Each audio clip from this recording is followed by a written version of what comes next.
Hey guys, tonight we're time traveling to a very dry, very dusty, very complicated chapter in ancient history, the Egyptian Dark Age. You open your eyes and everything's beige. The air's thick with heat, the Nile is barely gurgling along, and even the flies look tired. This isn't the golden age of pharaohs and pyramids. Nope, you've landed smack in the middle of a slow-motion collapse. The great temples are still standing, but the priests look worried. The scribes are fanning themselves in panic. And you? Well, you probably won't survive this. So, before you get comfortable, take a moment to like the video and subscribe, but only if you genuinely enjoy what I do here. I'd love to hear where you're listening from and what time it is in your corner of the world. Drop it in the comments. Now, dim the lights. Maybe turn on a fan for that soft background hum, and let's ease into tonight's journey together. You're waking up barefoot in the soft, crumbling dust just outside what was once a thriving town in the Nile Delta. The sun is already punishing the earth, and the sandals you don't have would have been nice. The ruins around you aren't dramatic. No collapsed skyscrapers, no smoking craters. Just a lot of slowly leaning mud brick walls and toppled granaries. It's not a flashy apocalypse. It's one that slinks in on quiet feet and forgets to bring water. It's around 1070 BCE, and the once glorious New Kingdom has more or less called it quits. The last big-name pharaohs, like Ramses III, are long gone, and what's left of central government is about as organized as your last group project. The empire, which used to stretch from the Euphrates to Nubia, has politely unraveled like a badly tied linen kilt. You hear a bell, not the kind you find in a bustling city square, but the hollow clang of a hungry goat knocking over a broken clay jar. That goat, by the way, is probably more valuable than you right now. In a world without grocery stores, Uber Eats, or functional irrigation, livestock is currency, and you didn't bring any. The air smells like old straw and sweat. A merchant trudges by, muttering to himself.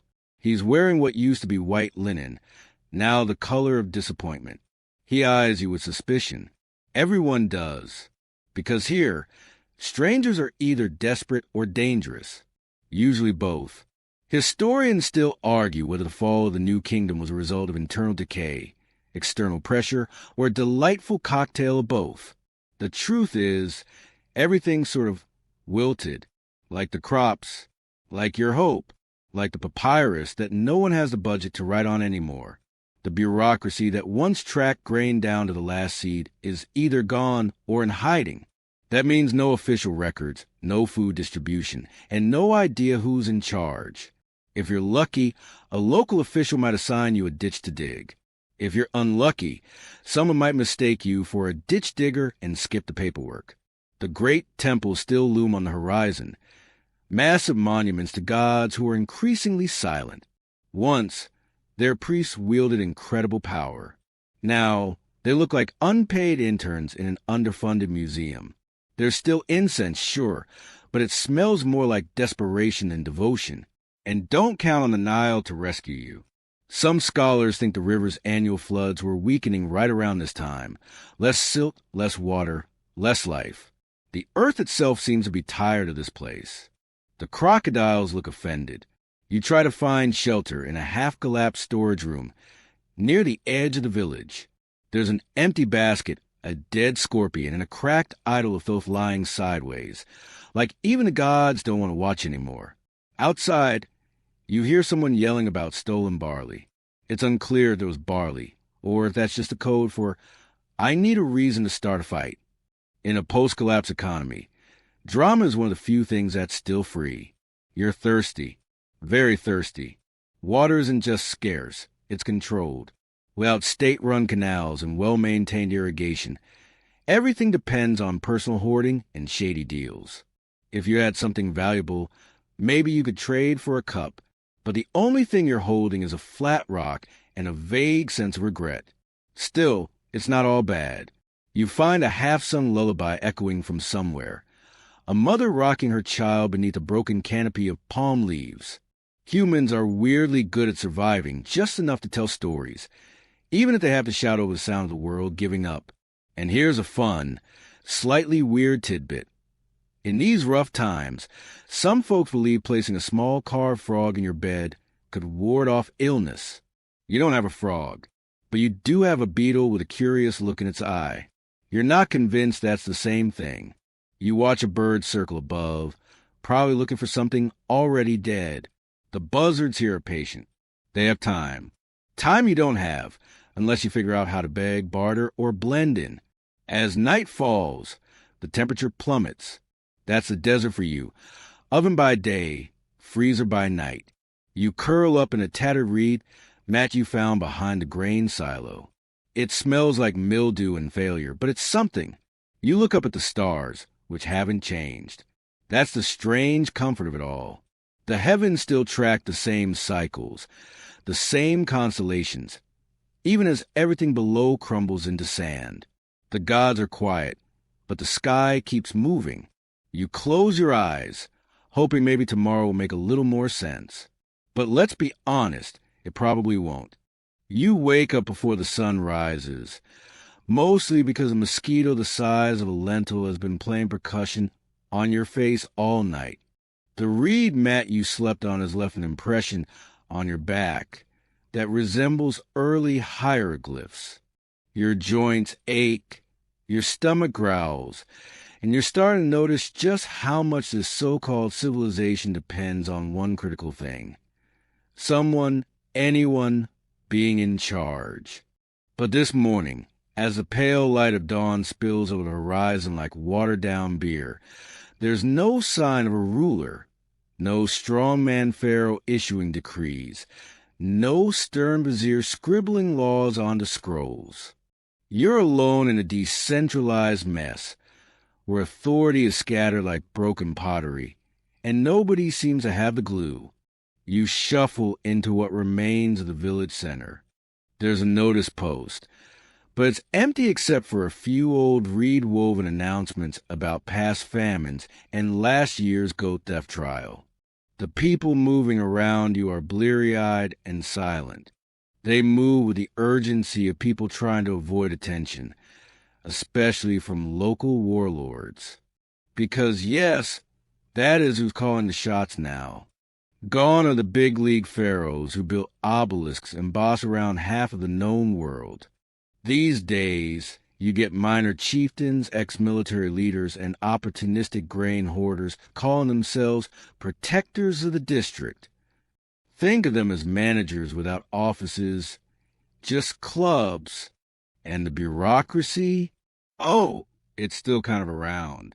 But instead of an elegant central system, it's a clunky mess of overlapping loyalties, scribes working freelance, and temple officials trying to write tax receipts in between prayers for rain. You ask a passing scribe if you're allowed to draw water from the well.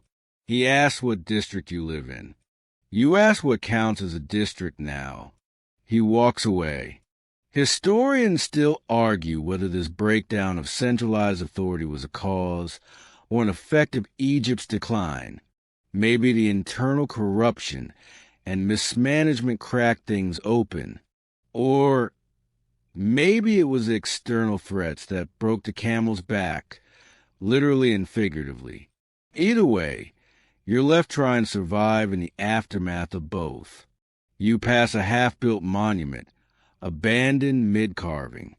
The hieroglyphs are only halfway done, and one of them appears to spell the god is before just ending. That's a mood. Temples have become the new administrative hubs, mostly because they're the last standing buildings with actual storage rooms and doors that lock.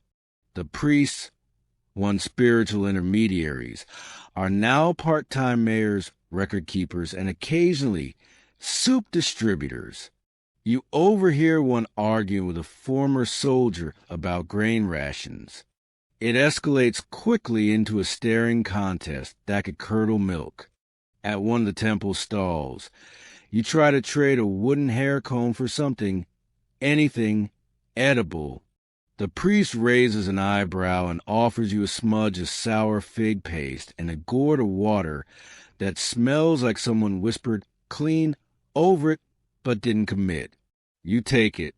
Around you, things look deceptively normal. People go about their routines, weaving, fishing, hauling, arguing. But it's like watching actors on a collapsing stage, pretending the lights aren't flickering.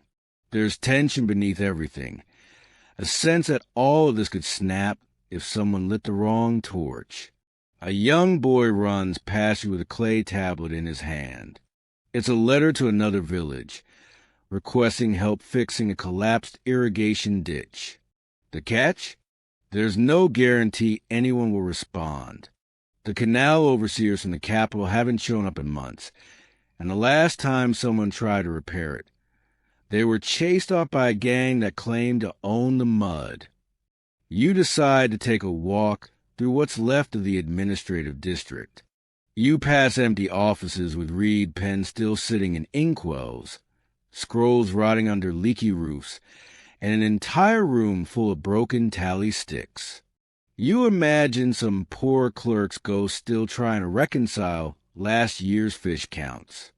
At one point, a local strongman rides by on a chariot with only one wheel. It squeaks in protest. His armor is cobbled together from copper scraps and boiled leather, and he waves at people like royalty. 2 hours later, you hear that he was overthrown by a rival who bribed his guards with beer. This is your life now. No one's in charge for more than a week. Laws are enforced based on volume, not legitimacy. And if someone offers you protection, it's mostly just a shakedown with slightly better grammar. There's an inscription carved into a wall near the temple gates. We are ruled by those who survive, not those who lead. That's the kind of wisdom they don't teach in schools, mainly because schools have been turned into storage sheds for increasingly unconvincing gods. You remember hearing about a particularly odd case from this era. Some self-declared local leader tried to commission a pyramid, but only got as far as hiring one mason and a confused goat. It's not recorded whether either was paid. And here's a strange little detail. Some regions started forging decrees from long-dead pharaohs just to make their rules sound legitimate. Imagine being governed by ghost memos. That's the kind of energy this period radiates. Haunted paperwork and ceremonial chaos. You settle near a dry well as the day warms. A small group gathers to discuss a water-sharing agreement, but the tone quickly shifts from polite to, I'm not above stabbing you with this fishbone. You wisely back away. By nightfall, there's a slight breeze, carrying the faint scent of roasted onions and singed papyrus.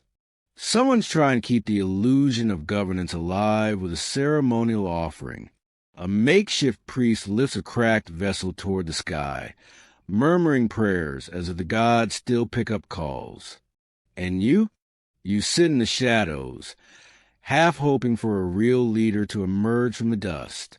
But so far, all you've seen are the echoes of power, the hollow thuds of authority long vanished, and the quiet truth that in the Egyptian Dark Age, being led is a luxury. Surviving is the only commandment that still gets obeyed. You wake to the sound of silence, not the peaceful, sleepy kind, but the eerie, hollow kind that makes your skin feel a little too tight. The village you were curled up next to just last night looks emptier.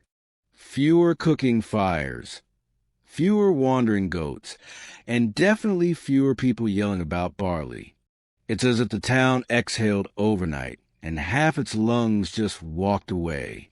Turns out they did.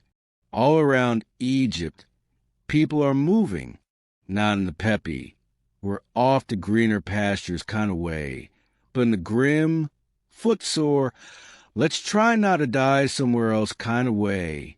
Entire communities pack up their lives into reed baskets and vanish into the desert or head upriver with only vague promises of work, food, or safety. You watch a family strap everything they own onto a donkey that looks like it's already reconsidering its life choices. Historians still argue whether these mass migrations were caused mainly by famine, invasions, or social collapse. Probably all three. The result, though, is the same. You're left in a land hollowed out by footsteps, where each empty house is a quiet goodbye. You wander through one of those abandoned homes. It's not grand, just mud brick walls, a faded family shrine, a couple cooking pots, and a child's toy car from Palmwood left like an apology. It feels like walking through a diary someone forgot to finish. You imagine what it must have taken for them to leave. How many nights of no bread? How many rumors of safer lands? Then you hear shouting in the distance. Not the chaotic kind. This is organized, clipped, efficient. A group of men herding livestock. Herding people, really, moving to the village like they own it. They probably do now. In this vacuum of power, anyone with muscle and a few loyal followers can just claim things. Property, water access, even people. You try not to be noticed. You fail. A bearded man with a painted stick looks you over like he's appraising a used couch. "What are you still doing here?" he asks, not kindly. You mutter something about staying behind to tend the granary. It's a lie, but not an unbelievable one. Everyone wants to know where the food is. He nods, and you slip away, unnoticed only because something shinier than you just walked past. You follow the riverbank for a while, hoping to find a cluster of remaining villagers. Instead, you find more empty spaces. Whole stretches of land once brimming with wheat are now cracked like old clay. Even the scarecrows look confused, hunched over like they've given up scaring, and are just waiting for the end. A boat approaches, a reed canoe barely holding together. 2 figures on board, wrapped against the sun, push along with poles. You call out. They don't answer. You can't tell if they're ignoring you or just too wary to engage. Either way, they drift past without a word, eyes on the horizon. Here's a weird little detail you weren't expecting. In this era, some folks began burying valuables inside clay jars and hiding them under floorboards or even within temple walls. The logic was simple. If you might have to flee in a hurry, stash your best stuff and hope you can come back. You spend a fruitless hour tapping on walls in an abandoned shrine. No treasure, just a startled lizard and an unpleasant whiff of ancient perfume. There's graffiti here, too, etched into the stone like a whisper from someone equally bored and terrified. One reads, "The gods have left. We follow the wind." Another simply says, "Bread is a memory." Poetic, a bit depressing, but, kind of catchy. You come across a caravan gathering on the outskirts of a neighboring settlement. People are tying up bundles, sharing gossip, exchanging names of towns that supposedly still have order. You consider joining. But then you hear one man explaining that the last town they passed through was mostly bones now. Not a glowing Yelp review. One of the travelers offers you dried figs in exchange for news. You tell him about the warlord with the squeaky chariot. He chuckles. Then he mentions something about a city to the south where they're trying to form a council to re-establish trade. It sounds made up. You nod anyway. A debate breaks out among the caravan leaders. Should they stick close to the river for water, even if it risks raiders? Or cut through the desert for speed? Even though it means carrying every drop they'll drink, the argument is heated. Someone suggests drawing lots. Someone else suggests throwing that person into the river. Classic leadership. You don't stay. You're not ready to become a moving target just yet. Instead, you climb a low hill at the village edge. From the top, you see it clearly. Abandonment laid out like a story. Paths leading nowhere, homes open to the sky. Fields creeping back to dust. You spot smoke in the far distance. Maybe a camp, maybe a fire, maybe another place giving up. Historians still don't know exactly how many towns and settlements were left behind during this period. Archaeological evidence shows signs of sudden departure. Unburied bones, sealed granaries still full, half-finished murals. Like everyone was mid-sentence and then decided the story wasn't worth finishing. There's a smell in the air, faint, acrid, the scent of fear filtered through dry grass. You recognize it now. It clings to places like this. That night, you stay in a house with no roof. You lie on a mat that once belonged to someone with better luck or worse timing. You listen to the sound of jackals far off and wonder if they're following the trail of human movement, like ghostly scavengers shadowing the Great Migration. And somewhere in the quiet, you realize the cruelest thing about collapse. It's not that everything breaks. It's that it breaks unevenly. Some people get out early. Some try to hold on too long. And others like you are stuck in the in-between, watching the footprints fade into the dust. Still, you tell yourself there's tomorrow. There's always tomorrow, even if it's emptier than today. You're learning fast that food is no longer a given. In fact, food now qualifies as a myth, like unicorns or punctual bureaucracy. You've been surviving off scraps. A half-rotted onion here, a clump of dry emmer grain there, and that one suspicious fig you bit into and immediately regretted. Your stomach has developed a new language, long, sad whale songs that occasionally scare off birds. The Nile, that great giver of life, is still there, but she's fickle. One year she spills too little, the next too much. You walk past a dry irrigation canal, its cracked floor littered with wilted reeds and one abandoned sandal. Someone ran out of luck or patience. Maybe both. See, Egypt's entire food system once ran on a pretty elegant rhythm. The Nile floods, farmers plant crops in the nutrient-rich silt, and harvest feed everyone from peasants to pharaohs. But during the Dark Age, that rhythm sounds like a broken drum. Inconsistent flooding, climate shifts, and erosion have turned farming into a gambling addiction. Historians still argue whether the irregular Nile floods during this era were due to broader climate changes or upstream interference. Maybe both. What we do know is that things got unreliable fast. You, for example, spend an entire day planting lentils only to wake the next morning and find a river has risen just enough to drown them out of spite. You ask an old farmer, what's the secret now? He shrugs, spits a seed husk, and mutters something about appeasing river spirits.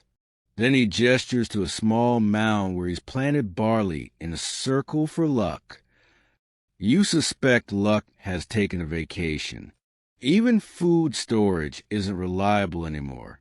The old granaries were designed for surplus. But now, there's no surplus, just scarcity with a side of rats. You visit a temple that supposedly still distributes grain. The queue is longer than a royal genealogy, and by the time you reach the front, they're handing out damp flour that smells faintly like regret. A woman ahead of you mutters, "Used to be we fed the gods. Now we feed the mice." She's not wrong. You've seen more well-fed rodents than children this week. To make matters worse, Food theft has become both sport and necessity. You once catch a man sneaking into a pigeon house at night, only to slip and fall into the coop with a squawk and a flurry of feathers. He limps away with one terrified bird tucked under his tunic, whispering an apology to the gods. Or maybe to the pigeon. Hard to tell. There are rumors, always rumors, of grain hoards buried under temples or locked behind scribal codes no one remembers how to read. Some even whisper of magical underground vaults, left by the old kingdom, that only open on moonless nights. You find one such place, and it's full of nothing but broken amphory and a dead cat with excellent taste in dramatic timing. You try fishing. The Nile offers a few tilapia if you're patient, and ignore the occasional crocodile floating by like an angry log. A boy near you loses half a net, and all his dignity when one of those logs suddenly develops teeth. You share your fish with him, and he gives you a charm made of bone. For protection, he says. You keep it anyway, just in case. And then there's the drought. Some villages haven't seen real rain in years. Wells are turning brackish, and ponds shrink like old men. People begin watching the sky, like it owes them something. You visit one of the rain temples, where desperate priests chant hymns to the heavens while a donkey chews on their ceremonial garlands. The gods remain unimpressed. One scholarly theory suggests that this period saw a wider eastern Mediterranean drought that hit all the major powers, Hittites, Mycenaeans, and Egyptians alike. If true, you're not just in local trouble. You're in world-ending, bread-crumbling, famine-echoing trouble.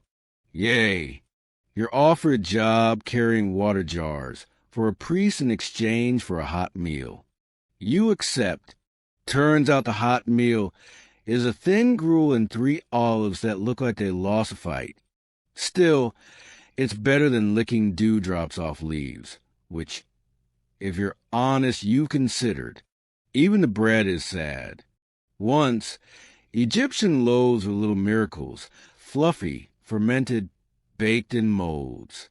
Now, you chew through what can only be described as clay biscuits. Your teeth file a formal complaint. A traveling merchant passes through, hawking divine grain from the delta. You buy a handful, plant it hopefully, and nothing grows except a tiny weed that somehow gives you a rash. Divine grain, indeed. Food rituals become stranger. People bury onions as offerings, or create edible amulets meant to trap hunger. You try one. It's mostly dates and dust. You remain hungry. The amulet gets pecked apart by a passing ibis, which feels symbolic. You hear about a temple complex in the south still managing decent harvests. You walk 4 days to get there. When you arrive, you discover the priests are only accepting contributions of labor. This means hauling bricks in 100-degree heat in exchange for boiled lentils. You do it. You eat. You don't go back. You meet a former noble who now lives in a makeshift tent near the river. Once pampered, he now collects river snails and cooks them over a shared flame. He tells you, when grain fails, pride goes first. Then he offers you 2 snails. They're surprisingly decent, though you try not to think too hard about texture. Even funerary offerings change.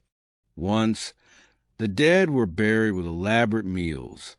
Now, a token bread crust, maybe a dried fishtail, if they're lucky. You see a burial where the mourners weep louder over a dropped onion than the deceased. Again symbolic, and through it all, hunger stalks you like a patient dog. You never feel full. You dream of barley beer and honey cakes. You wake chewing your blanket. Not ideal. Still, you keep moving. You keep eating what you can.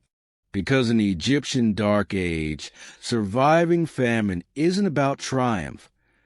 It's about not giving up before the figs ripen. You blink awake under a sky the color of bruised sandstone and realize it's not morning. It's just a particularly light shade of dust. The wind picks up, tossing fine sand into your mouth like a badly seasoned breakfast. You miss rain. You miss clouds. You miss anything that doesn't make your skin feel like it's being exfoliated by nature's angriest loofah. What's worse, the buildings are falling apart more quickly than your morale.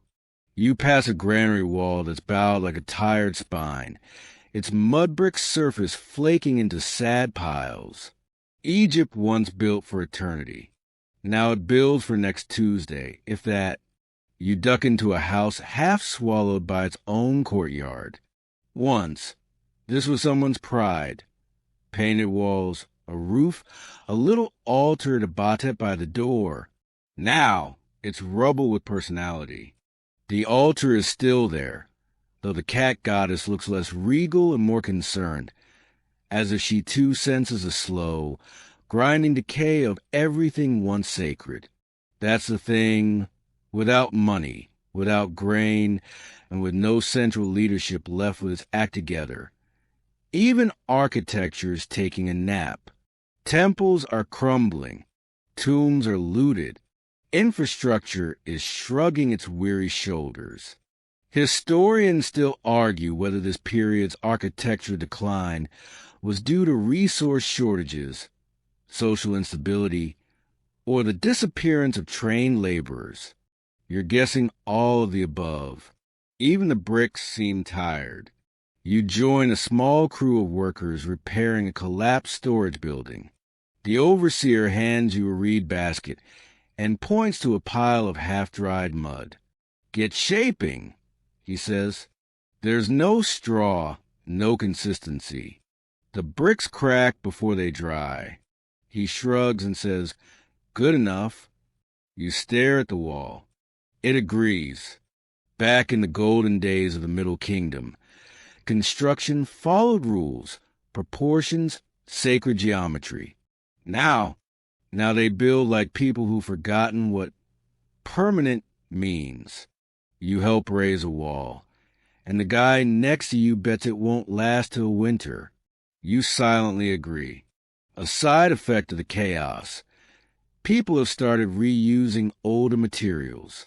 Recycling, but make it desperate. That fine limestone cladding from a nearby pyramid, now it's someone's makeshift garden wall. Those sacred statues of old gods, chipped down into lintels and thresholds. You walk across a step carved with the eye of Horus. The irony stings. You visit what used to be a small temple to Ptah. It's a shadow of itself. Columns defaced, roof missing, the courtyard home to 3 chickens and a boy carving graffiti into a statue's foot. He tells you his uncle's using the inner sanctum to store fish traps. Sacred becomes secular in times of collapse. It's not just temples. Even the tombs are faring poorly. You find a burial site that's been pried open, looted, and then used as a storage cave. Ancient ancestors, once wrapped in finery and prayers, now lie forgotten next to baskets of onions. One has a clay bowl resting on its rib cage. Dinner guest, maybe? Fringe theories say that some priests deliberately destroyed monuments to rival deities during this period, either out of vengeance, desperation, or just sheer boredom. You don't know about that, but you do find a toppled statue of Hathor with the words, "Useless cow," scratched into its base. Interpret as you will. You meet a man named Setju who claims to be an architect of memory. You ask what that means. He smiles and hands you a shard of painted plaster, part of a mural from a collapsed tomb. "We say what we can," he says. You help him for a few days, digging, brushing, carefully stacking bits of Egypt's grandeur like puzzle pieces you know you'll never finish. One night, he shows you his archive, a single stone chamber with cracked shelves full of fragments. Faces, cartouches, hieroglyphs. It's beautiful, also completely impractical. Still, he lights a single oil lamp and whispers, "This matters." You want to believe him. You really do. Elsewhere, cities look like graveyards where the bodies forgot to lie down. Memphis is a shadow of itself. Noble villas looted. Workshops quiet. Its streets clogged with silt and stories. Alexandria doesn't exist yet, and Thebes is clutching to relevance like an aging noble refusing to admit their wig has slipped.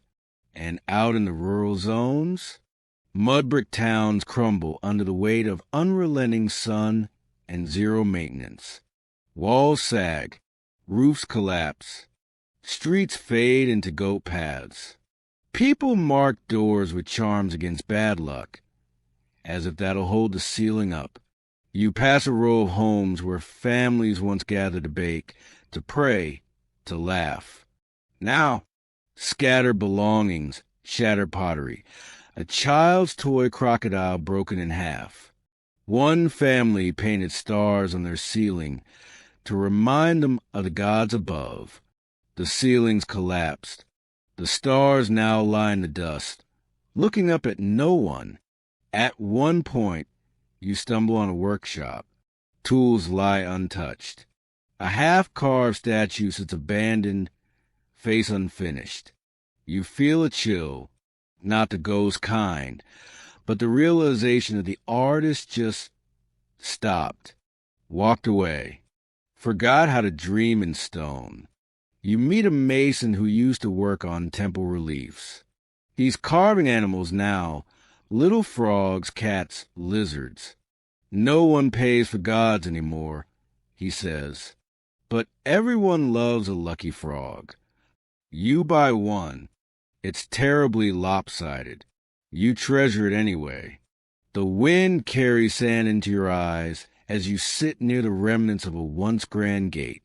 The lintel above is still etched with a prayer for eternity. You laugh a little, not because it's funny, but because it's all so human. Even in collapse, we write forever into walls. And yet, despite everything falling, everything breaking, people still try. A new brick here, a patched roof there, a mural painted not for gods, but for children. It's not grandeur. It's survival with flair. And you keep moving, navigating a land that used to be unshakable. Now it's all brittle edges and soft sand. Still, you tread carefully, because beneath your feet lies not just dirt, but dust once called dynasty. You've noticed something odd. Well, odder than the usual starvation, decay, and lopsided frogs. People are whispering more. They clutch charms, mutter prayers under their breath, and avoid walking the shadows of broken temples. You, dear traveler, have wandered into the realm where collapse meets paranoia, where religion and magic no longer feel like separate things. In the glory days, Egypt's religion was orderly. Priests performed rituals, offerings fed the gods, and the gods, in turn, kept the cosmic gears oiled. But now, the system has cracked. The gods haven't vanished, but they become harder to hear. Or maybe people have just started listening to other things.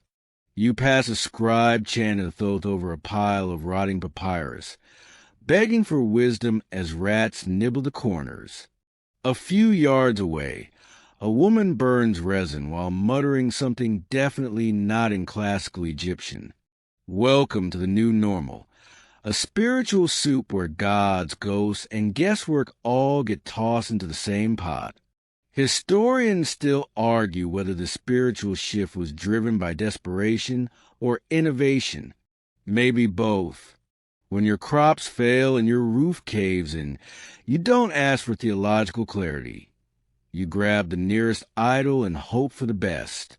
You visit a local temple, or what's left of one. The priests are still there, though their linen's yellowed and their incense cheap. One leans in close and offers you a protective utterance for a small fee. You pay him in a handful of lentils. He chants over a rock and hands it to you. You thank him. He thanks your lentils. Worship is no longer about grand ceremony. It's about survival. Offerings have changed too. You see someone place a dried frog and a cracked shell and altar to Sekhmet. The priest doesn't bat an eye. In fact, he adds a garlic bulb and calls it balance. Old gods remain, of course. Horus still watches. Anubis still waits. But there's a growing sense that these deities are now overworked. People light candles to best for household safety, hang crocodile teeth for luck, and whisper to unseen spirits they claim live in empty jars. Yes, jars. You even see one man apologize to the storage pot for dropping it. There's a traveling healer who mixes amulets from 4 religions and half a dream. She sells you one made of clay, feathers, and a beetle wing. You don't know what it does, but it smells like hope and probably mold. You keep it close. Divination becomes the new gossip. You meet a girl who reads fish bones, a man who listens to goat snores, and a woman who swears the Nile whispers her dreams. Everyone's looking for signs. The gods used to speak through structured rituals. Now, they mumble through tea leaves and lizard footprints. Fringe beliefs flourish like mushrooms after a Nile flood. One sect believes the pharaohs are still alive, hiding beneath the desert. Another swears that cats are divine spies sent to report back to Batet. You pet a cat nervously. It blinks. You're not sure what that means. You find a village that worships a fallen meteorite, calling it the stone that remembered. They say it hums at night. You camp nearby. It doesn't hum, but a donkey bites your sandal while you're sleeping, which feels vaguely spiritual. In some places, gods are combined. Seth Horus, Isis Ra, Anubis Osiris. You hear a prayer that sounds like someone reading a very intense recipe. O Horus of the war and Isis of the fire, bless this soup and curse my neighbor's goats. You eat the soup. It's fine. You help clean a shrine, one of the few still lovingly tended. The caretaker tells you he dreams of rebuilding it, stone by stone. Even if the gods are silent, he says, I'll give them something worth listening to. His faith is quieter than the old kind, but heavier somehow. You stumble on a field of discarded amulets, hundreds, maybe thousands, clay eyes, wooden anks, bones etched with shaky prayers. It's like a forgotten offering dump. You pick up one shaped like a hippo and wonder what desperate hope it once held. Even funerary rituals have shifted. The elaborate mummifications are rare now. People bury their dead with whatever they can spare. Sometimes just a shell, sometimes a scrap of linen marked with the name of a god or the plea, do not forget me. You attend a burial. The family burns herbs, sings a chant that's part prayer, part lullaby. It's haunting, comforting, broken in all the right places. The old priest can't remember the full rite. He improvises. No one corrects him. It's enough. Later, you speak to a former temple musician. He plays a haunting tune on a battered lute. Used to be we played for the gods, he says. Now we play so we don't go mad. You understand. Completely. In the chaos, spirituality becomes deeply personal. No more waiting for a state priest to intercede. Now, you whisper to your gods in the dark. You carve their names in doorways. You sing their praises into clay pots. And maybe, just maybe, they still listen. At night, you look up at the stars, Orion's belt still gleaming, the same sky that once guided pharaohs. You whisper a name. Yours. A hope. A wish. A question. No thunder answers. Just the soft wind. But something stirs in you, the way ancient embers glow under dust. The faith of a world collapsing isn't loud or bright. It's quiet, scrappy, smeared with soot, and still burning. You wake to yelling, not angry yelling, more like the frantic, desperate kind that follows something collapsing. You roll over, sand in your ears, and see smoke rising over a row of homes.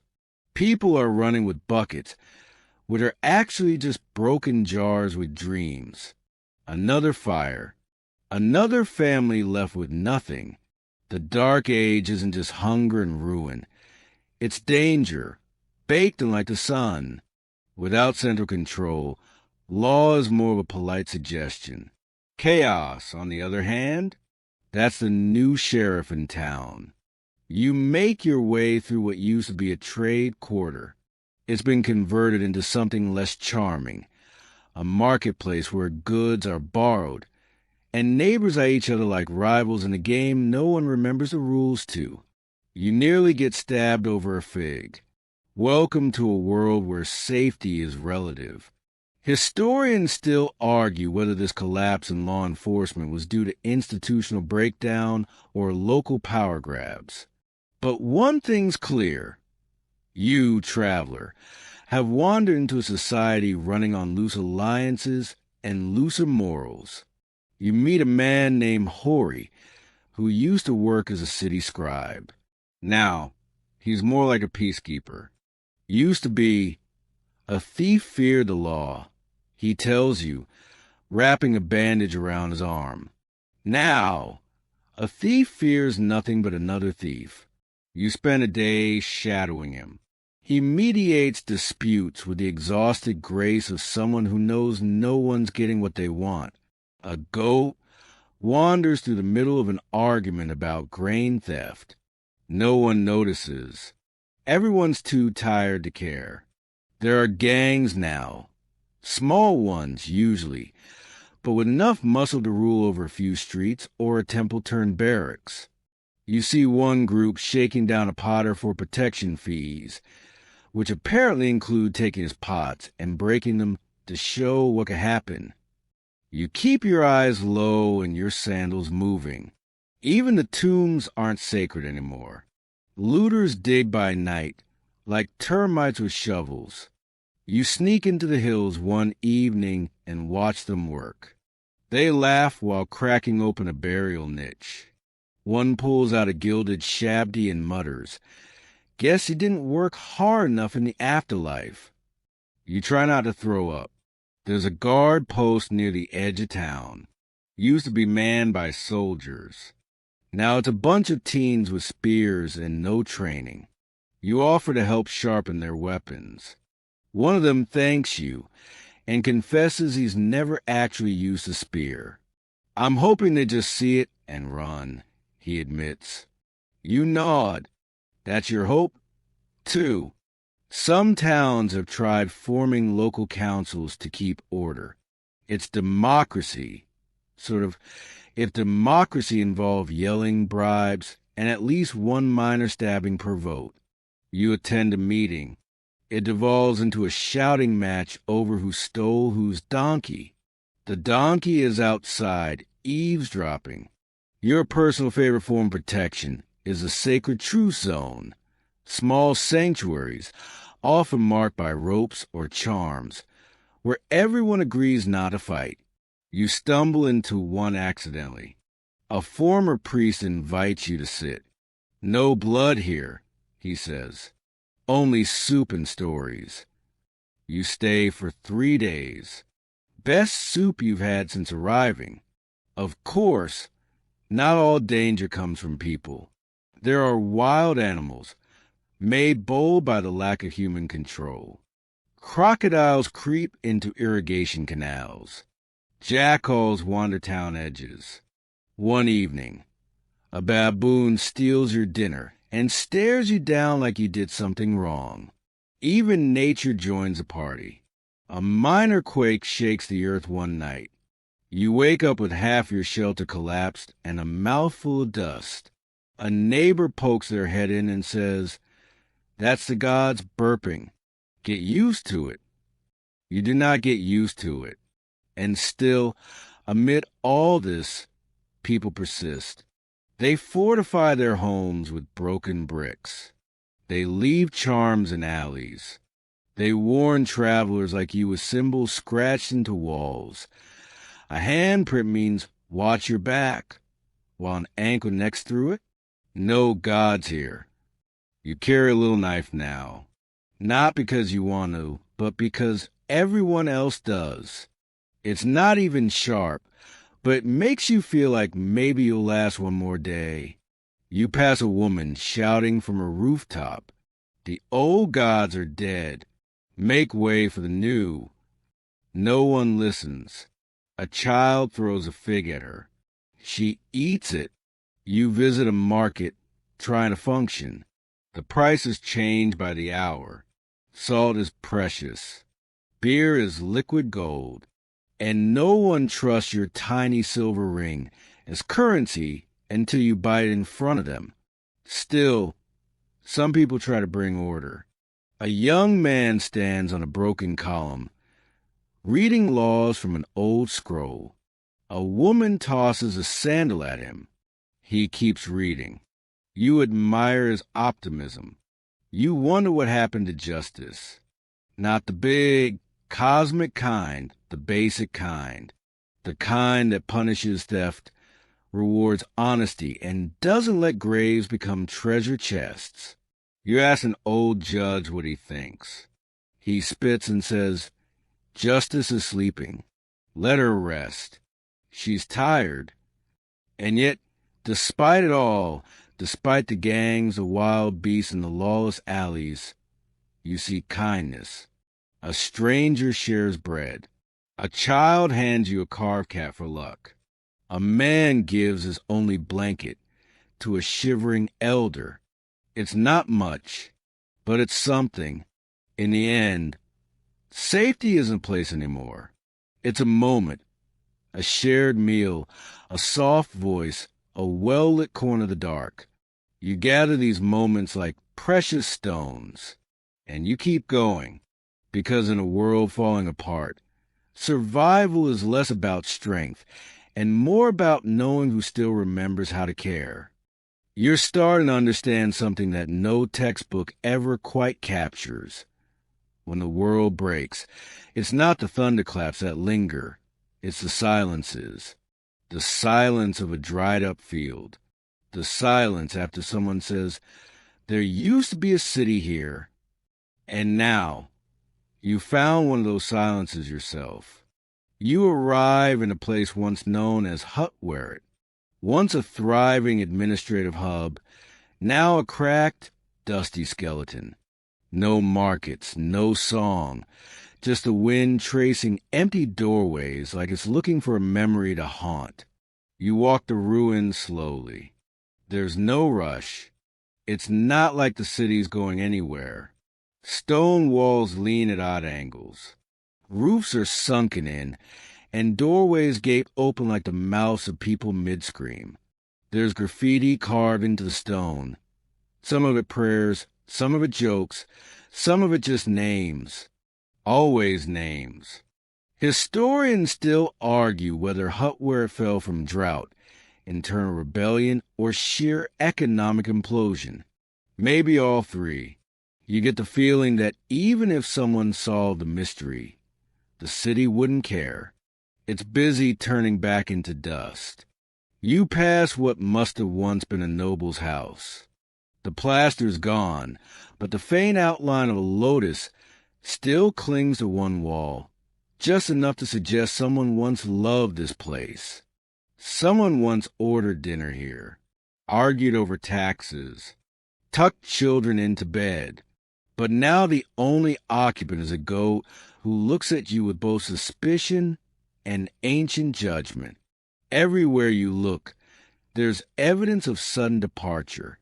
Clay vessels abandoned mid-use. Half-baked bread in a collapsed oven. It's like people just walked out. You pick up a child's toy, a carved lion missing a leg. It's warm from the sun, cold in every other way. Your feet crunch over shattered pottery and crushed dreams.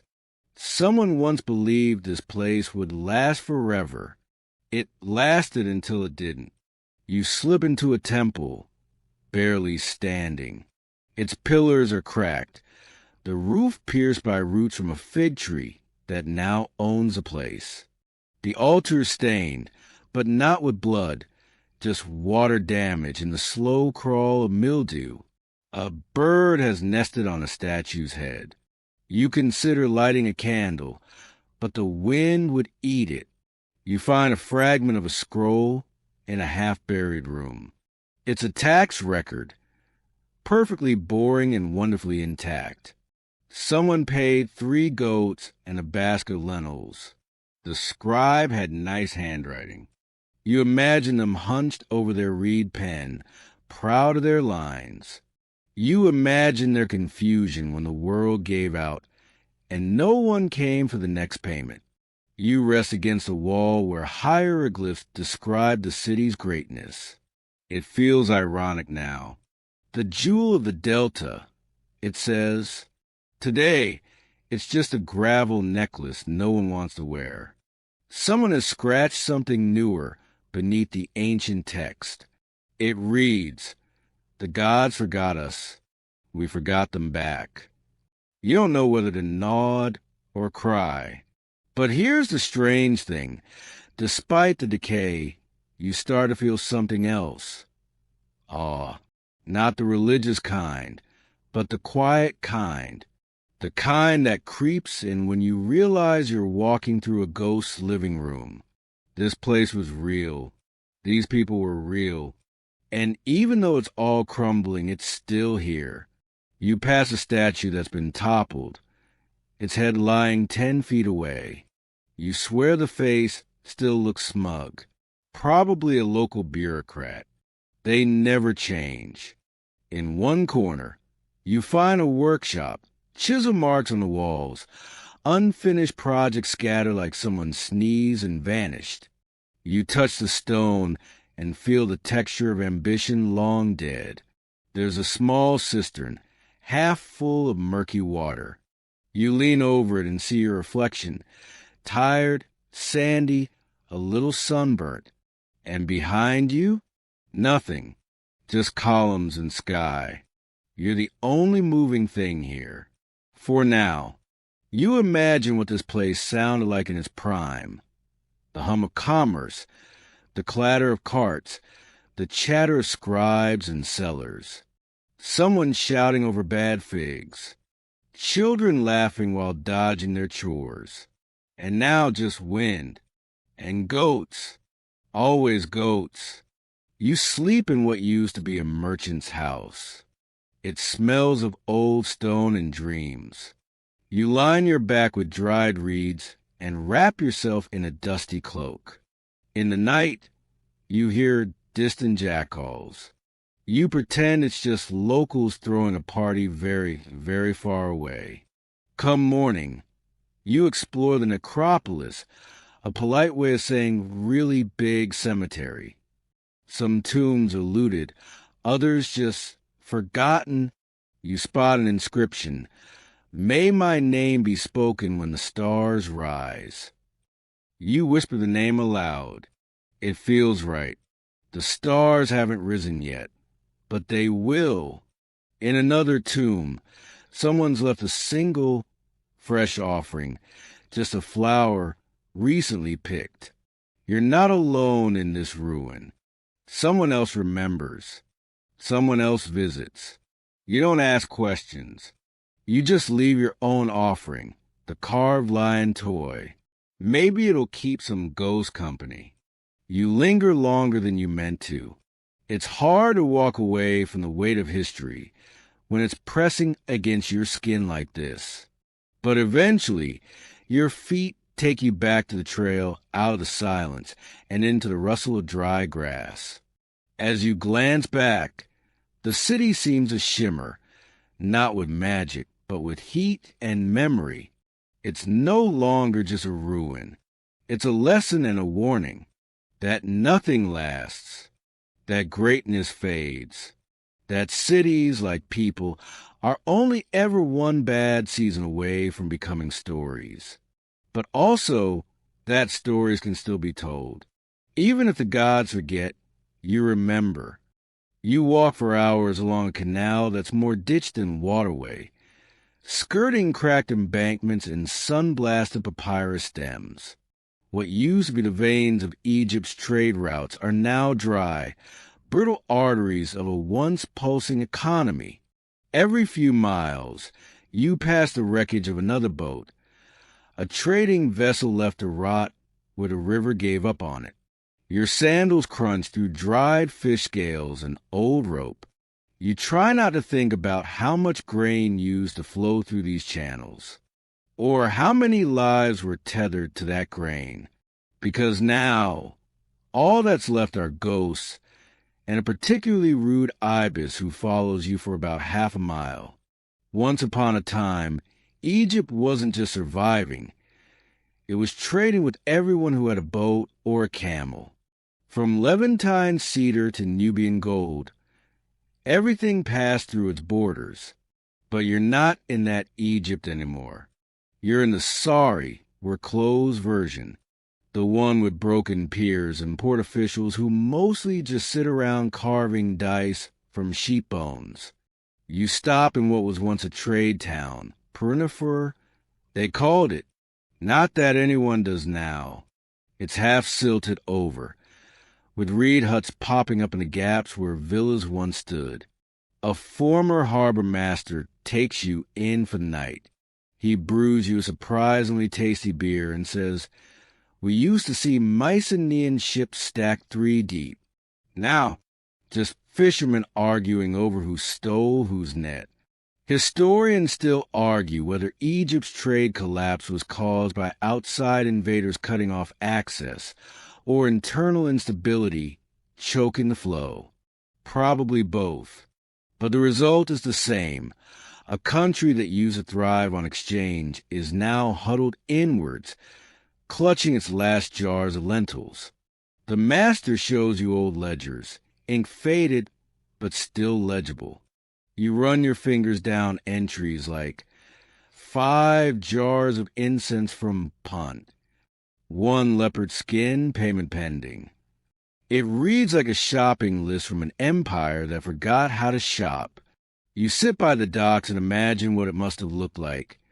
Tall ships with sails puffed like proud cheeks, sailors yelling in 10 languages, oxen dragging crates stamped with seals from cities that now only exist on pottery shards. All gone. Instead, you get a kid pushing a makeshift raft with a stick. He offers to ferry you across the canal for 3 dried figs and your left sandal. You decline. He shrugs. "You're lost," he says, pulling off like a budget Sharon. You decide to follow one of the old overland trade routes, heading inland. What used to be a well-marked caravan path is now a suggestion at best. The markers have crumbled, the shade trees have mostly died, and the only other traveler you meet is a man with no teeth who sells amulets that probably don't work. Still, the bones of trade linger.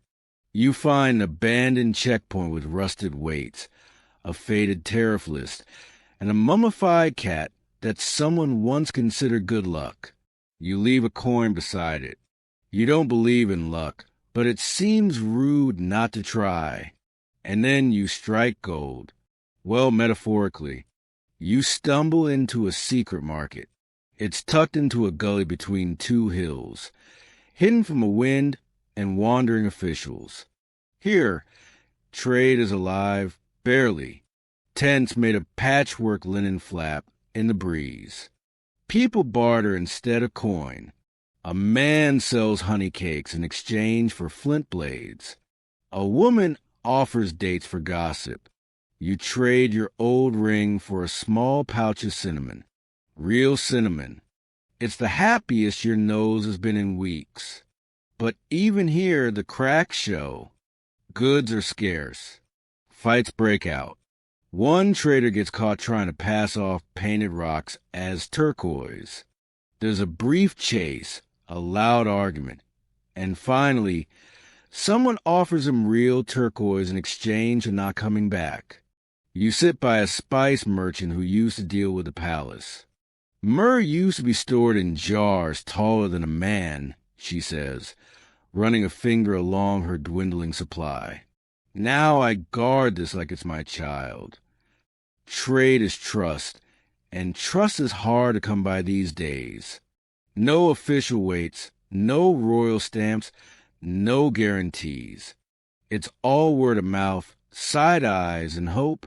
You hear tales of long-distance routes barely hanging on, Nubians who still send gold north, Libyans with salt to sell, but fewer and fewer who dare the road. There are rumors that ships still dock in the south, in cities you've never heard of, that some Phoenicians still dare the trip. But you also hear that pirates now rule half the delta, and the sea itself isn't reliable anymore. Storm sea raiders missing cargo. The water doesn't just bring goods now, it brings risk. You find a half-burned trade scroll tossed behind a booth. The top reads, Royal Trade Authority, Year 8 of the Great Balance. Below it, crossed out names, scribbled revisions, and finally, a single line scrawled in red ink, System null. Do not send. You take a charcoal rubbing and tuck it into your bag. A souvenir of a world unraveling. As you leave the secret market, a girl offers you a piece of dried mango. From the east, she says proudly. You ask what she traded for it. A smile, she replies. You don't know if that's true, but you smile anyway. It hits you that the collapse of trade isn't just about money or goods. It's about stories no longer being shared, about spices without recipes, gems without wearers, cloth without dance. Egypt isn't just poor now, it's quiet. And in that quiet, people forget how connected they once were. You wonder how long until they forget entirely. That night, as you camp beside a dry shipping canal, you dream of ships still sailing, of sails billowing in an ancient wind, of voices shouting prices and laughing at bad deals, of a world that once moved and now waits. You awaken to the sound of wind brushing over stone, a whispery hush like the world trying not to wake itself. The canal beside you is little more than a scar now, a reminder of motion frozen in time. You pack up quietly, stretching muscles that slept poorly on ancient gravel, and you follow the canal east. The sun's just cresting the horizon, and for a brief moment, it makes the desert shimmer like gold leaf in a forgotten tomb. Your goal today? The Temple District, or what's left of it. Once, this stretch of land hosted the pride of the priesthood. Temples to gods with names that rumble like thunder and minds fickle as summer rain. They were towering, intricate sanctuaries meant to show devotion, power, and, let's be honest, wealth. But now, most of those temples are barely hanging on, clinging to purpose like ivy on a crumbling wall. You reach a once grand temple complex. Its pylons lean a little too far to the left, and the columns inside look like they've seen better centuries. Pigeons roost where priests once chanted. Still, even in decay, the place has presence, like an old lion missing most of its teeth, but you'd still think twice before petting it. You step inside the inner courtyard and the light shifts. Cool shadows stretch across the carved walls, which are so packed with hieroglyphs they look like the gods themselves were trying to text you. Stories of creation, floods, divine tantrums. You brush your fingers over one depiction of the sun god Ra sailing his celestial boat, a crocodile snapping at its stern. In the sanctuary, you find the remnants of a statue. Just a feet, really, still bolted to the stone floor. A god's toes, regal, weathered, pigeon-stained. Temples were once the engine of the Egyptian economy. Landowners, tax collectors, and storage vaults all rolled into one. If pharaohs were the sun, temples were the orbit. But now you see signs of strain. Cracked lintels, empty granaries, scrolls gnawed by mice. Someone left a half-eaten pomegranate on a broken altar, as if hoping the gods still accept snacks as bribes. A priest in threadbare linen approaches. He's older than the statue toes, probably. We keep the rituals, he tells you, just in case. Just in case of what exactly? He doesn't say. You stay the night in the outer chamber.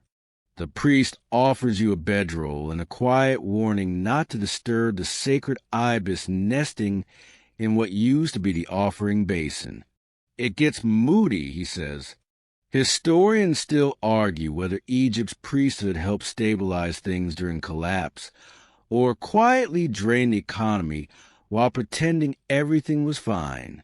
You see arguments for both. The temple gives food to the hungry.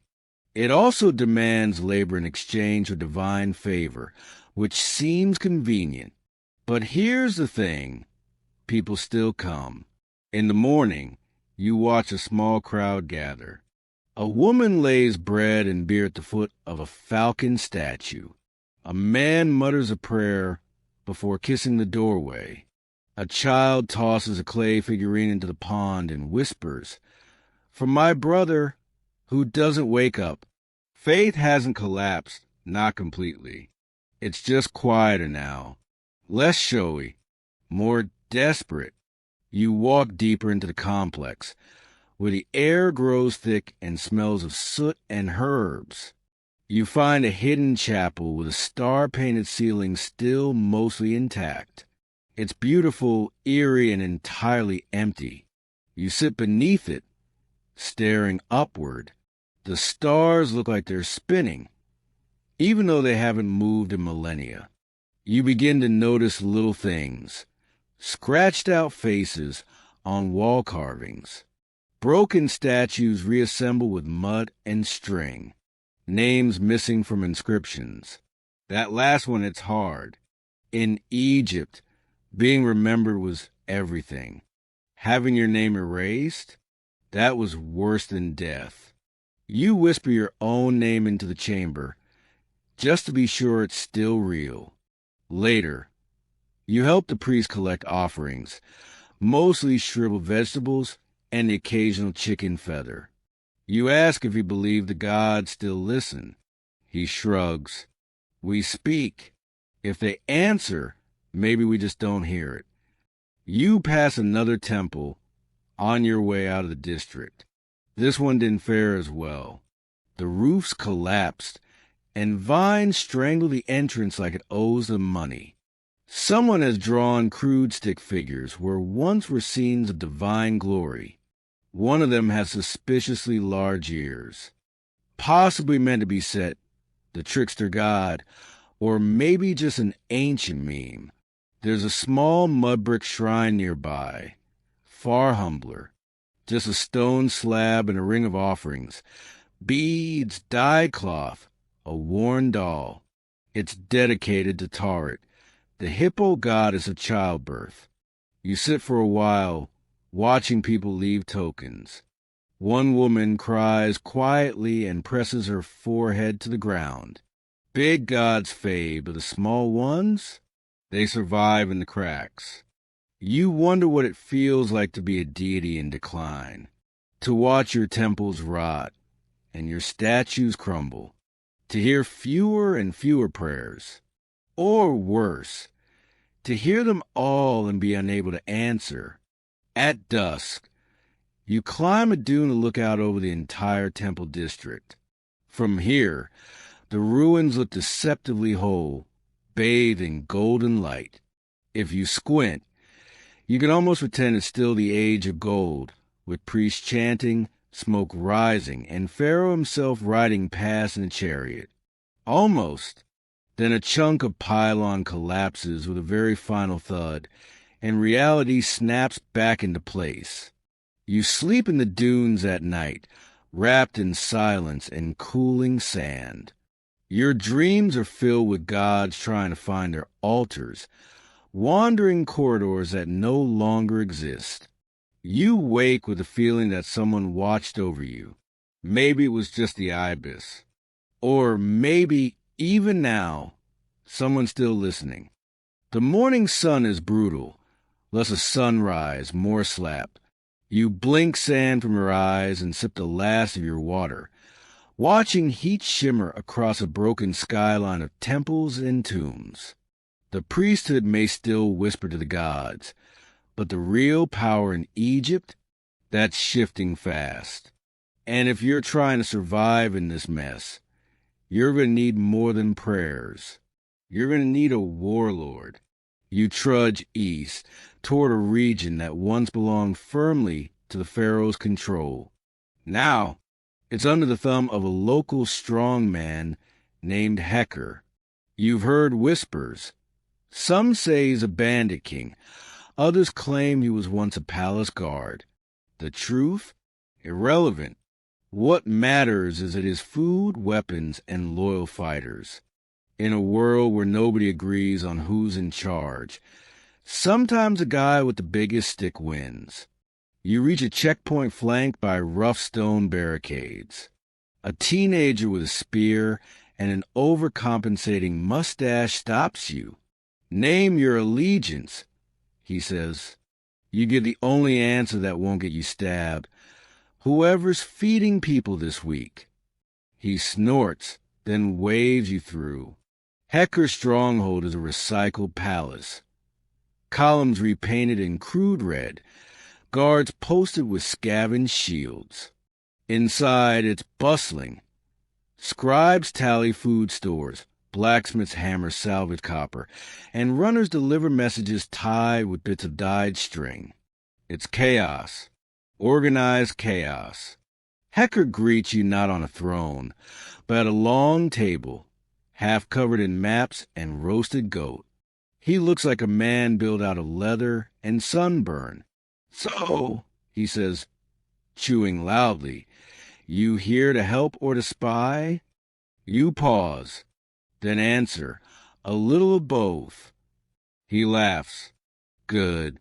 That's honest. Honesty gets you a seat. Lying gets you a ditch." You join his ragtag crew, and over the next few days, you start to understand how local rule has replaced central authority. Hecker runs this area like a CEO with a sword. He negotiates with priests, trades with nearby villages, and puts down bandits with ruthless precision. He's no pharaoh, but he acts like one, minus the gold mask. Historians still argue whether these regional powers were heroes stabilizing Egypt or opportunists tearing it further apart. Honestly, it's probably both. You've seen Hecker hand out food to orphans. You've also seen him have a man whipped for stealing barley. Power always comes wrapped in contradictions. One afternoon, Hecker lets you ride out with patrol. You visit villages that range from thriving to barely breathing. Some praise Hecker's protection. Others mutter curses once your group leaves. In one hamlet, a boy runs up to offer you figs. His mother watches nervously. Turns out she's hoping you'll pass along a message. They need more guards. Raiders took 2 of their goats last week. One of them was pregnant. You write the message down. Whether Hecker sends help, that's another story. Back at the stronghold, you notice something strange. Hecker keeps a scribe with him at all times, not to write decrees, but to read old ones. The scribe pores over crumbling text from the last dynasty, pulling wisdom from a time when things made sense. Hecker listens closely, then rewrites the rules in his own handwriting. People like their orders old, he explains. Feels more real that way. You realize then, legitimacy isn't about bloodlines. It's about storytelling. Hecker doesn't need to be a king. He just needs to act like one and borrow enough sacred authority to sell the illusion. You attend one of his public assemblies. A dispute over land turns into a shouting match, and just when it seems like blood will spill, Hecker raises one hand and declares, "By the breath of Horus, this ground belongs to the Nile, and the Nile flows through me." Poetic, slightly ridiculous, but it works. Everyone shuts up. You can't help but admire the performance. You also can't help noticing that Hecker's guards casually rest their hands on their swords throughout. You explore more of the stronghold in your spare time. There's a crude temple, a modest library, and, oddly, a growing nursery of medicinal plants. One healer tells you they've been collecting old herbal recipes from desert wanderers and retired priests. The state might be crumbling, she says, but fevers still kill faster than war. You find some comfort in that. People still trying to mend, even in the middle of a breakdown. But not all warlords are as reasonable as Hecker. Word spreads of another regional power rising in the north, someone who's less interested in ruling and more in looting. No one says his name, just the flame caller. Apparently, he's fond of burning villages that don't cooperate. People start trickling in from the north, eyes hollow, arms empty. Hecker sends scouts. You don't see them return. One evening, a messenger brings bad news. 2 neighboring strongholds have fallen. One surrendered. The other didn't, and isn't standing anymore. Hecker doesn't react outwardly. But that night, the watchtowers burn brighter. The gates are double-locked. You sleep with a borrowed knife under your mat. You wake before dawn, the sky still cool and violet. Hecker sits alone by the map table, staring at a crack in the plaster wall. "This place won't last," he says softly. "Nothing built on sand ever does." You don't answer. You're not sure you'd want to. Before you leave, Hecker gives you a small scroll. Inside is a crude map. Routes he's used, wells that haven't dried yet. Safe towns, if any still exist. "You'll need it," he says. "This collapse has at least one more act." You thank him. He clasps your forearm. "Don't try to play hero," he says. Heroes end up with statues no one remembers. As you walk away from the stronghold, the wind kicks up sand behind you. The sound of hammering echoes in the distance. Someone reinforcing a gate, or maybe building a coffin. You don't look back. You just keep walking. Because in a country where power has shattered into 1,000 pieces, your only hope of surviving is to keep moving before one of those pieces slices you open. Your sandals are falling apart. You've patched them with strips of papyrus and prayer, but your feet still feel like tenderized meat. The road you're on isn't even a road anymore. It's more like a suggestion of where a road used to be. You pass a toppled milestone carved with the name of a long-dead pharaoh. Half the hieroglyphs are chipped away. The message is clear. Nobody's in charge of this stretch of Egypt anymore. You head toward what used to be a thriving trade hub on the edge of the delta. Now, it's like a half-forgotten tooth in a broken jaw, rotting but still there. You're chasing rumors this time, whispers of a resistance movement, or maybe just an organized caravan that hasn't been looted into extinction. But what you find instead is bureaucracy. Yes, bureaucracy. The undead of ancient institutions.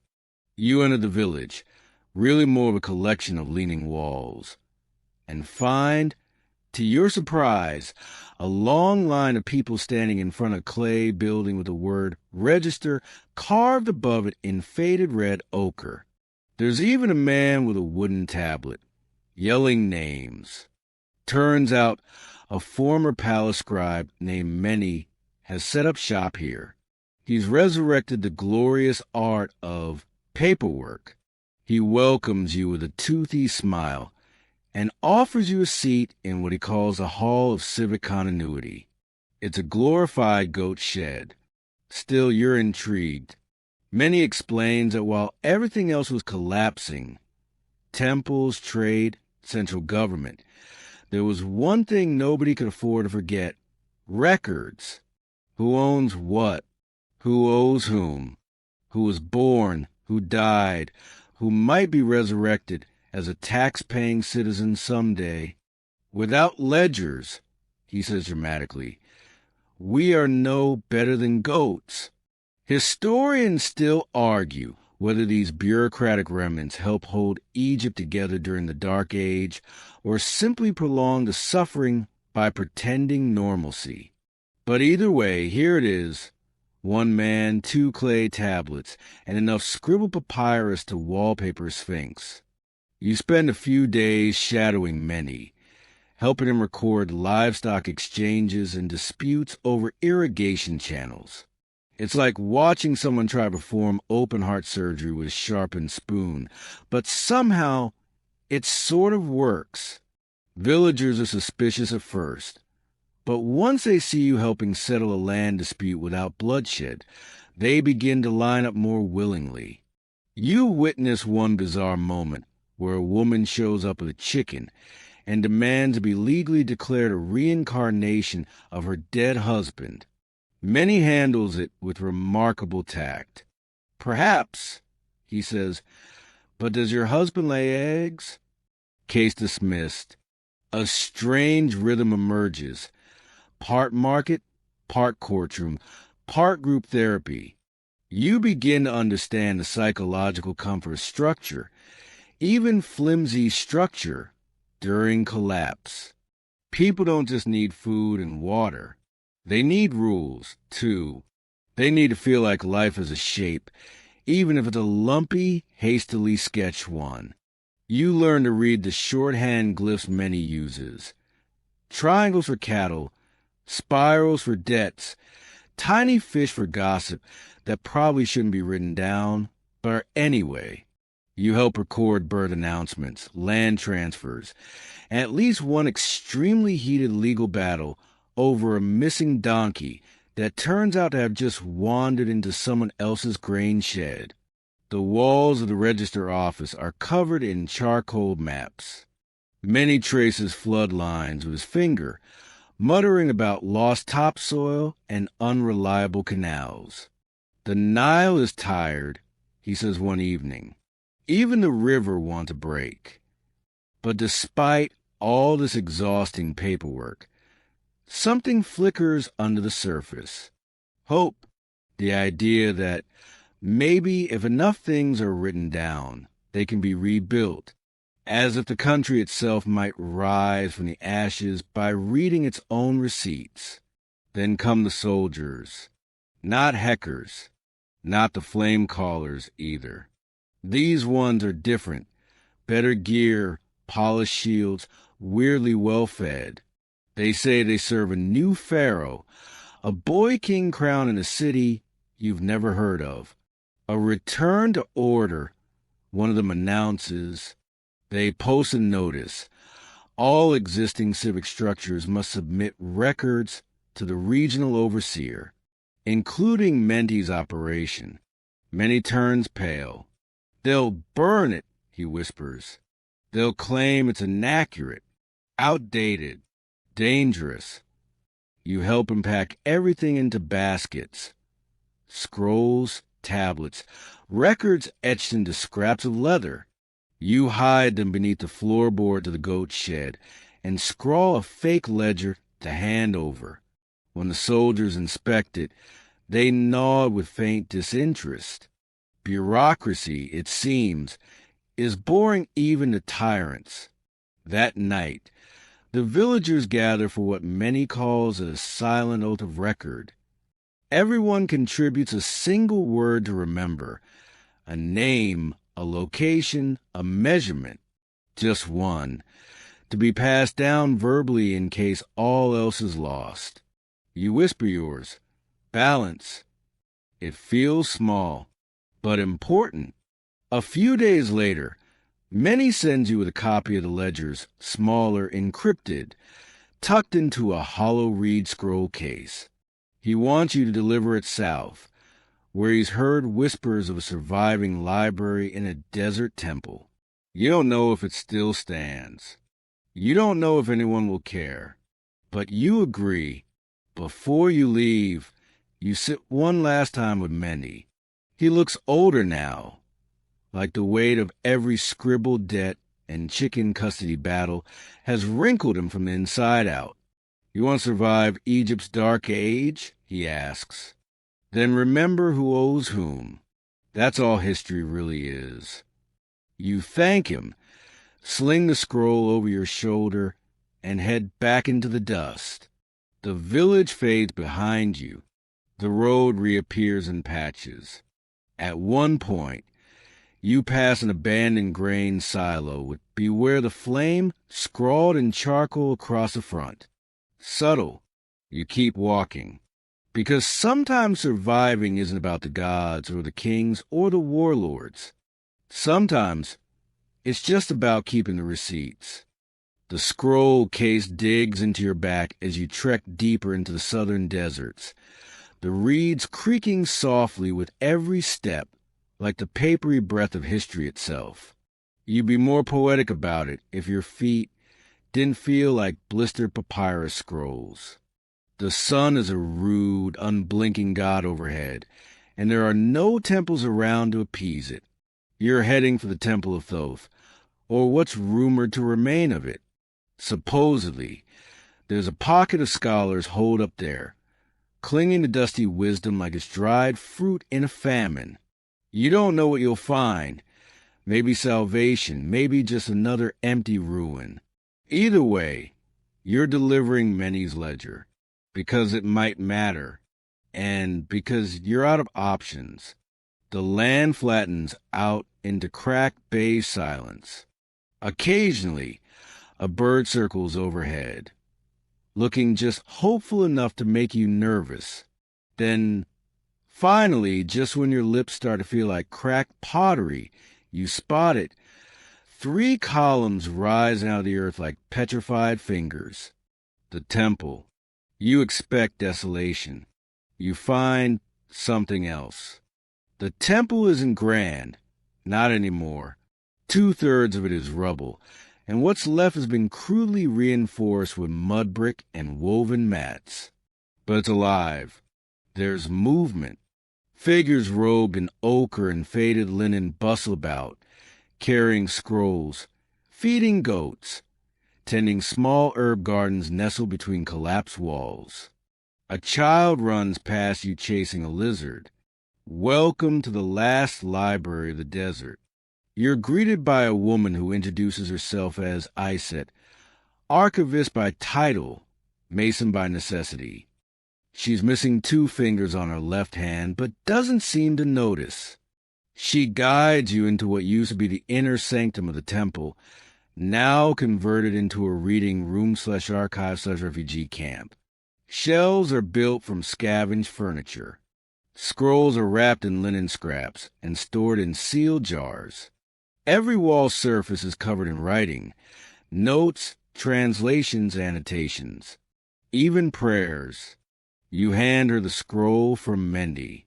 She opens it, reads a few lines, and raises an eyebrow. He's still writing those terrible shorthand symbols? She asks with a smirk. At least he's consistent. You learn quickly that this place isn't just about preserving the past. It's about decoding it. Isa and her team are obsessed with understanding how the previous dynasties fell apart. If we can trace the pattern, she says over a breakfast of date paste and flatbread, maybe we can avoid repeating it, or at least make better mistakes. Historians still argue whether sites like this were real centers of resistance or simply intellectual graveyards. But to you, this place feels oddly alive. People here debate, question, experiment. They're rebuilding one squiggly glyph at a time. One project in particular catches your attention, a massive timeline stitched across a long piece of linen. It plots crop failures, political upheavals, astronomical events, even animal migration patterns. We think it's all connected. Isa explains. The stars, the floods, the markets, the moods of men. There's a rhythm. You point to a section marked with a crude symbol that looks suspiciously like a burning chicken. Isa squints. Oh, that's the Great Poultry Revolt. Total mess. Chickens everywhere. She's joking. Probably. Still, you help where you can, copying text, repairing jars, even rebuilding shelves with palm wood and string. It feels good to be useful. One day, a boy hands you a water jug and thanks you for teaching him how to spell justice. You tell him not to rely on it too much. He laughs, but not all the way. You attend a midnight lecture in a crumbling courtyard, where an old man reads from the Book of Coming Forth by Day and draws parallels between the underworld and the modern Egyptian landscape. Both require courage, he croaks. Both involve judgment. Both contain crocodiles. There's something oddly comforting about this community, this belief that learning matters, even when everything else is on fire. You sit by the ruins one evening, watching the sky melt into purple.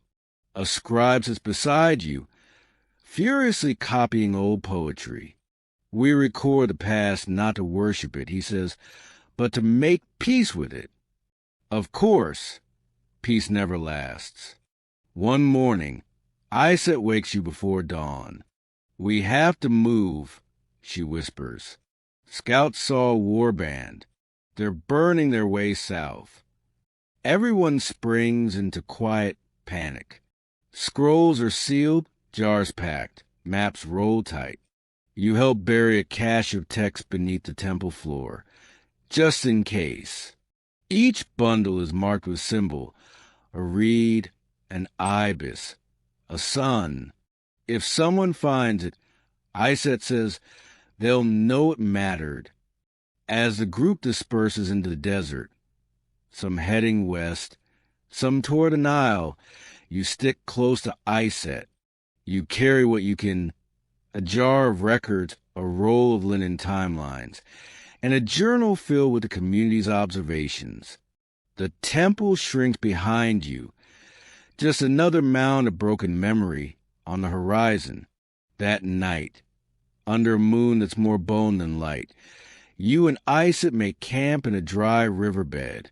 She speaks softly as she traces glyphs in the sand with a twig. You know, she says, Thoth wasn't just a god of writing. He was a god of balance, of reckoning. You stare into the dying fire. You think about many scrolls, Hecker's maps, the chicken declared a reincarnated husband, and the burned-out cities you passed.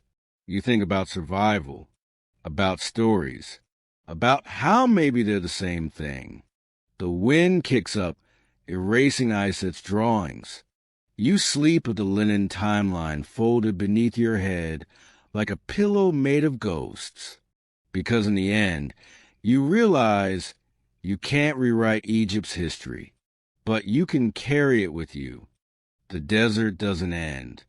It just shifts, like a worn-out god rolling over in its sleep. You and Iset drift with the wind, tracing dry riverbeds and forgotten paths. Occasionally, you pass the skeletal remains of a way station or a mile marker half swallowed by sand. The only constant is the feeling that you're walking through the footnotes of a civilization long after the main text has crumbled away. You reach a caravan route where traders still gamble with survival.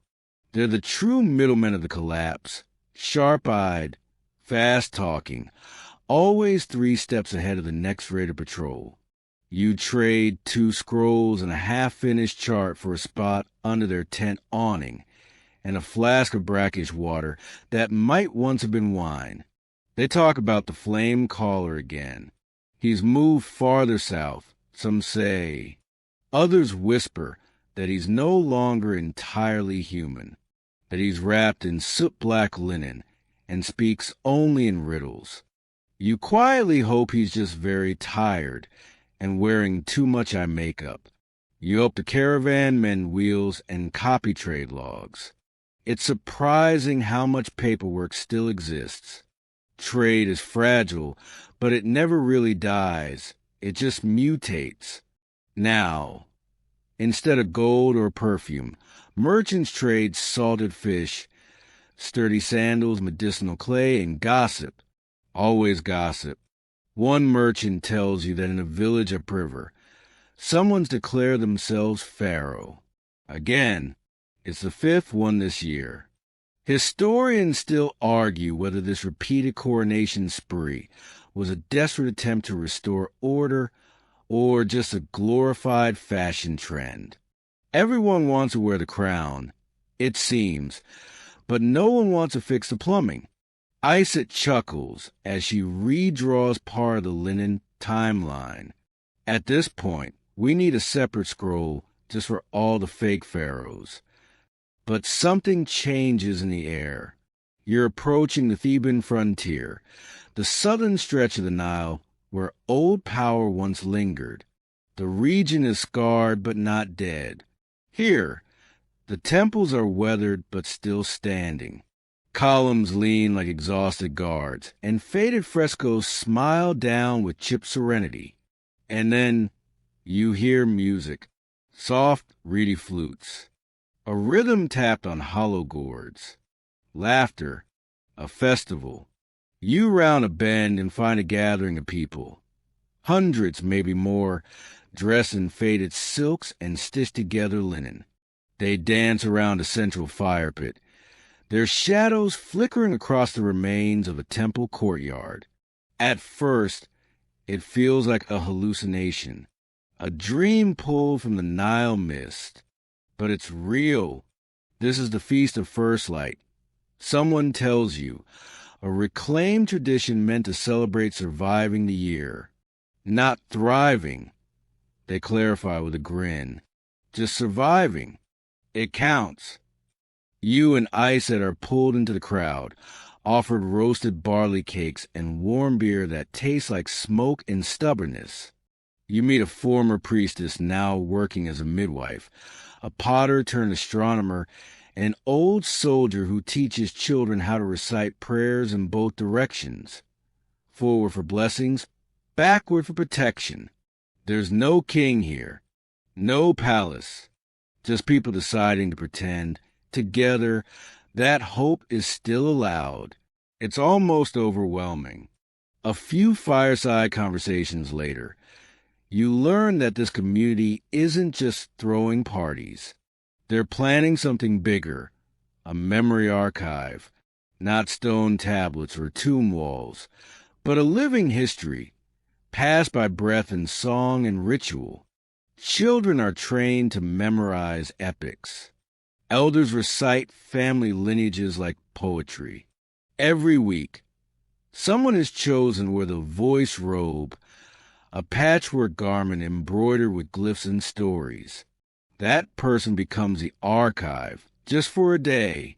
You and Isaac stay longer than planned.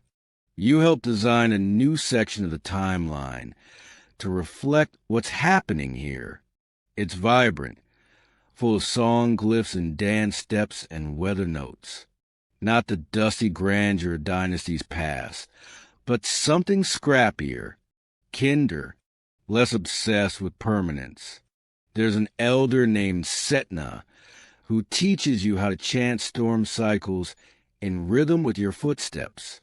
It's how our ancestors remembered the rain, he says. Before ink there was breath. One night, the community gathers beneath a sky, clear enough to make you gasp. You lie back with Isaac on a woven mat, the stars stretching overhead like a shattered necklace. Do you think we'll make it? You ask. She doesn't answer right away. Then, I think we already have. Still, you know this can't last. Nothing ever does in the Dark Age. The caravan leaves. You and Isaac pack your things again. The festival fades behind you, leaving behind echo and embers. Southward, the land becomes stranger. You pass salt-blasted shrines and abandoned granaries, their walls painted with scenes of feasting and dancing, ironically more vibrant than the people they once fed. In one half-buried village, you discover a structure unlike any you've seen before, a circular hall filled with mirrors, not polished metal, but obsidian shards mounted at odd angles. Each reflects a twisted fragment of you. There's a plaque at the center that reads, "To see clearly, first accept the fracture. You leave quickly." Some metaphors hit too hard. Eventually, you reach a riverside settlement known only as Red Clay Bend. Here, a group of healers has set up shop, mixing ancient remedies with experimental herbs. Isaac trades one of her old scrolls for a lesson in wound binding using heated sand and pine sap. It smells awful, works wonders. You spend 3 days there, helping them build shelves for their supply jars. In exchange, they give you a stone vial of something called forget-me oil. You don't know what it does, but you tuck it away. You and Isaac part ways not long after. She wants to head deeper into Nubia, chasing a rumor about an unburned library hidden in a mountain cleft. She offers you the linen timeline to carry forward. You've earned it, she says, and I don't want it getting singed. You hug her. You try not to cry. Mostly succeed. Then you're alone again. Just you, a frayed pack of stories in the unblinking sun. The Dark Age continues around you, slow and relentless. But so, do you? One footprint at a time. You're older now, though how much older is hard to say. The seasons blend together in this half-burnt world, where calendars have mostly given up, and even the moon seems to rise late some nights. Time no longer ticks. It seeps. But you're still walking, still learning, still carrying the linen timeline like it's stitched to your soul. Lately, you've begun meeting people who already know parts of the stories you carry. They've heard of Mendy's crooked shorthand, of the temple archive at those ruins, of the voice robe that turns memory into a garment. It's unsettling in the best way, like finding echoes you didn't send. The stories are spreading. You arrive in a cluster of reed huts near a marsh where the air smells like wet earth and dragonflies the size of your thumb. Here, they're using mud tablets again, clay pressed with sharpened fish bones. Primitive, maybe, but permanent. Papyrus molds, a woman tells you, Clay remembers. You stay long enough to carve a section of the timeline into a series of small, flat tiles. Children take turns copying it by hand, smoothing edges and murmuring glyphs like prayers. You notice one boy drawing small stars above the heads of every character, his way of blessing them, perhaps, or tagging them as heroes.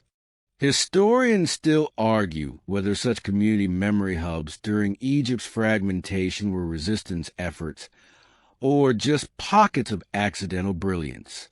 Either way, it's happening again. Something is rising from the wreckage, quiet, soft, and absolutely unstoppable. Eventually, you move on. You pass settlements where every wall tells a different story. Not hieroglyphs, but drawings finger-painted in ochre and charcoal. A lion chasing a crocodile. A woman catching rain in her mouth. A boat made of stars. They're crude, but honest. And honestly, you like them better than some of the royal carvings from before. One night, you stumble into a funeral ritual beside the river. A fisherman has died, and his family is sending his boat adrift, weighted with tokens. A bone hook, a bundle of dried dates, a reed flute. They invite you to share a word. And without thinking, you recite a line you once heard in the temple ruins.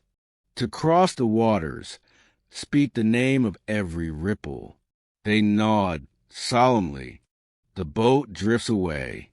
You never learn the man's name, but you remember his eyes and the mural someone paints the next morning, bright and kind and slightly crossed, like he was always mid-laugh. Further south, the terrain grows stranger. The mountains swell like sleeping giants, and the nights are so quiet you can hear your heartbeat. In one village, you help build a wind catcher tower that channels the breeze into underground storage rooms. We store grain in stories. The elder tells you, both get better with time. You laugh until you realize he isn't joking. Your hands are calloused now, your eyes more careful, but your mind sharper.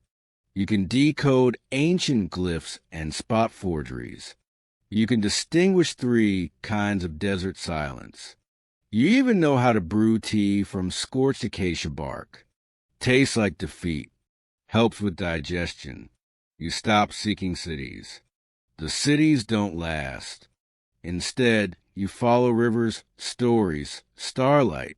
In a half-built watchtower, a girl teaches you how to map constellations using braided cord and bone knots. Stars are messages, she says, but the grammar's tricky. You believe her. One evening, you unpack the linen timeline and begin stitching a new section. It's the part where you met Iset. You embroider her name in red thread, faded now but strong. Around it, you stitch small symbols, a pot of ink, a broken spear, a sleeping cat. You're not sure why, but it feels right. And when you're done, you don't put away. You wear it. You walk through the marshes and the fields and the half-forgotten ruins with a timeline wrapped around your shoulders like a shawl of memory. People notice. Some ask questions. Some ask to touch it. Eventually, they start calling you something. Not a title you chose, but one that settles over you like dust. The timeline walker. You pretend to hate it. Secretly, you don't. One day, in a reed-thick Delta settlement, a child runs up and offers you a wax tablet. On it is a crude drawing. You, with scrolls spilling from your back, standing beneath a smiling sun. It's ridiculous. You treasure it forever. You begin telling your story more often, not because you think you're important, but because you're a bridge now, a walking memory. the gap between what burned and what still breathes. And the more you speak, the more you realize something strange. You did survive the Egyptian Dark Age. Not comfortably, not cleanly, not without cracked heels and more close calls than you care to count. But you carried something through it. And now others carry it, too. You think back to that first moment, standing on the roof with many, looking at the stars. You were clueless then, but you listened, you remembered, and now you whisper forward. The dark age isn't gone, but it's quieter now, less cruel, and full of stories, just like you. And now the desert settles. The wind drapes itself across the dunes like a sigh. The river whispers along its banks, no longer rushing, just murmuring, as if speaking only to those who pause long enough to hear. You sit near its edge, the linen timeline folded in your lap, its fabric warmed by the sun and worn soft by the passage of countless hands. The stars begin to peek through the indigo veil above. One, then another, then 100. They don't blaze. They twinkle faintly, like memories trying to be remembered. Their light is old, gentle, the kind that doesn't demand your attention, but waits patiently for it. Your breath slows. You think of Iset, her laugh still tucked somewhere between your ribs. You think of Many's rooftop ramblings, of the boy who drew you beneath a smiling sun, of the caravan trails that never truly ended, just curved onward into other lives. All of them, little threads stitched into your story. Not gone, just quiet now. Your heartbeat matches the rhythm of the water, a calm pulse, a distant drum. The dark no longer frightens you.